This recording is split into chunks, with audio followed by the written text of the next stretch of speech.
एक आदमी बहुत हिंसा प्रवृत्ति का था, चोर था और हिंसा में उसको सुख मिलता था। जैसे अलग अलग वो इतना तमोगुणी था, जब किसी को काटता और तड़पता तो उसे सुख मिलता था। सैकड़ों हजारों को ऐसे काटता था। एक दिन एक महात्मा उसकी मार्ग से जा रहे थे, मिल गए। उसने उनको भी वैसे ही प्रताड़ित करना चाहा।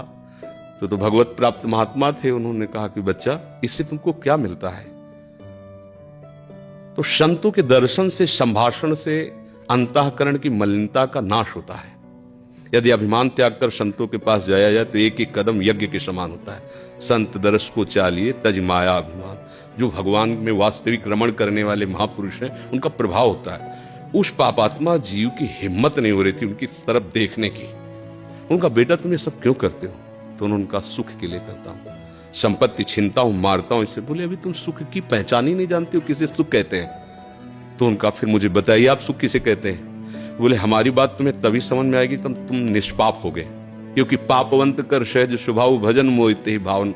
बोले, महाराज क्या करूं जिससे मैं निष्पाप हो जाऊं? तो उनका, हमारे भारत में पवित्र देश है, उनमें आप भ्रमण करो, अवगाहन करो, तुम पवित्र हो जाओगे। निष्पाप करने के लिए हमारे बहुत से तीर्थ हैं भारत में। तीर्थपाद प्रभु ने उनको प्रकट किया है। तो महाराज हम कब जानेंगे पवित्र हो गए? तो सिद्ध महापुरुष थे, उन्होंने एक शुष्क लकड़ी दी, सूखी हुई लकड़ी दी, कहा इसे ले जाओ और जब ये हरी होने लगे, इसमें किनगा आने लगे, तो तुम समझ लेना तुम निष्पाप हो गए।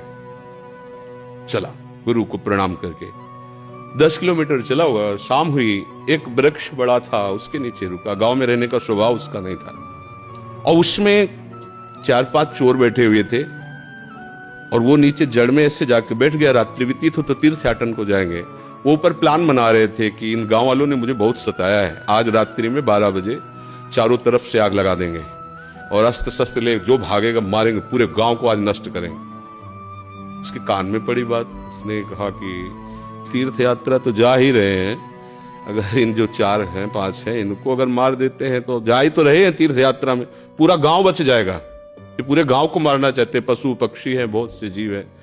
तो उसने कहा, भैया तुम्हारे गुरु हम हैं, आओ हम तुम्हें सलाह बताते हैं कैसे पूरे गांव को नष्ट करना है। तो चारों कूद थोड़ी पड़ेंगे, एक ही एक आएगा। चारों को हम मार दिया।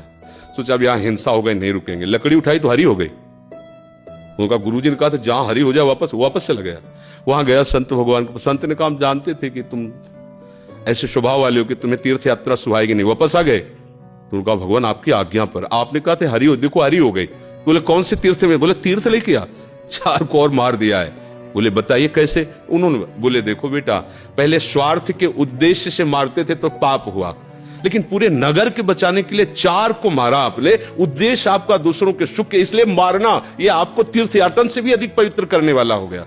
क्रिया वही, उद्देश्य परिवर्तन, फल का परिवर्तन। यदि हम सब अपने धर्म से चले, अपने कर्तव्य को भगवान की पूजा माने, तो जो जहां है उसको अलग से कोई मार्ग चयन नहीं करना, वही भगवान की प्रसन्नता के लिए करे, उसको वही भगवान की कृपा की प्राप्ति होगी।